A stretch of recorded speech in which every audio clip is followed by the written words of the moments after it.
Good morning, everyone. First of all, I must thank DIT Jordon. Well, I've met Dr. Iswan Qureshi as a cardiothoracic surgeon myself. I'm the chief executive of this platform. 30 years we worked in hospitals as surgeons.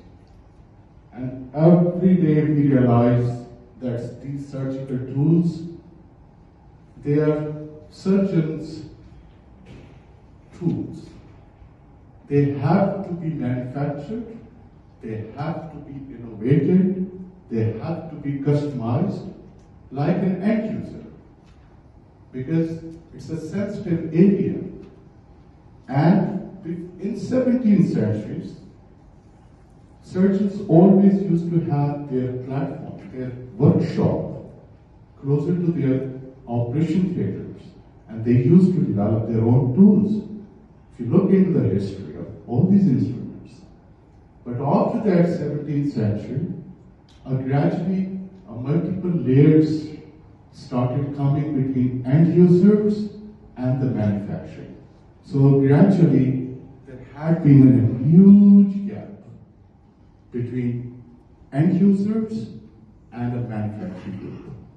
So we launched this platform in 2007, where we manufacture stainless steel and titanium surgical instruments with the provision to the surgeons that they can customize them. If they have a concept, we can filter it. There are already a number of instruments going through the process to get them an international patent. And also, we should write about the further development of this industry. So this is a surgeon-centric clinical end users approach. We have all the disciplines on board, from head to toe. We have advisory boards of surgeons. So we collaborate with our manufacturing facilities, mainly at Sheffield. We are also compliant with all the international standards already launched in America as well as in Canada, along with Middle East and also rest of the world. Next slide, please. What surgeons give you our value? Our professionals, healthcare industry is a professional market, and healthcare operators always believe is if there is any further input coming from healthcare professionals. If you develop something and then take it to the end users, they would not be interested. They have a responsibility of human care. So you have to involve the clinician beforehand, prior to developing their products or any services. So we give all the clinical credibility to our professionals.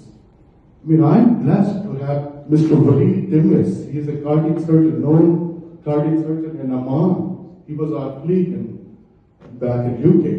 So if I speak to him, I provide a clinical credibility, and he has a lot of acceptance of it.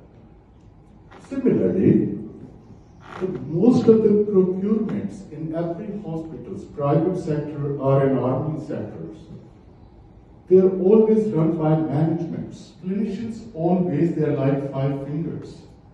They operate in different ways. If you do appendix operation, standing on the right side of the patient, left side of the patient, from head end, between the legs, so not a single instrument can address those. So you have to have a clinical procurement. If you involve the clinicians, and if they choose the tools for their, that is a very cost-effective method. In England, there used to be clinical procurement, and it used to be always a cost-effective method. Because instead of buying 1,000 instruments, you just buy 40, 50, which are useful for those clinicians. Because all our products, they have full advisory boards of surgeons behind it, who decide for the products range which should be applicable in specialties. We have from all the specialties, so it's a wide range of products, including the neurosurgery, cardiothoracic surgeries, minimal invasive surgeries, along with also left-handed instruments. I mean, I have seen many of my colleagues struggling because procurement could not get them on the left-handed instruments. So we have a full range of left-handed instruments, along with all this minimal invasive. We also involve the dentists and veterinary surgeons as well. So we give you a full range of procurement to equip your hospitals. Next slide, please. These are some of our testimonies here. We are already supplying to the Ministry of Health Saudi Arabia. We're already supplying to the Ministry of Health Qatar. We're already in the Oman, and I'm joining the trade mission, I think coming next week. Also supplied in Palestine, and also in Middle East, UAE, Dubai particularly. And on the left side, you can see one of the testimonies by one of my colleague surgeons. And he used to use instruments. He is a plastic surgeon, and he used to do head and neck plastic flaps.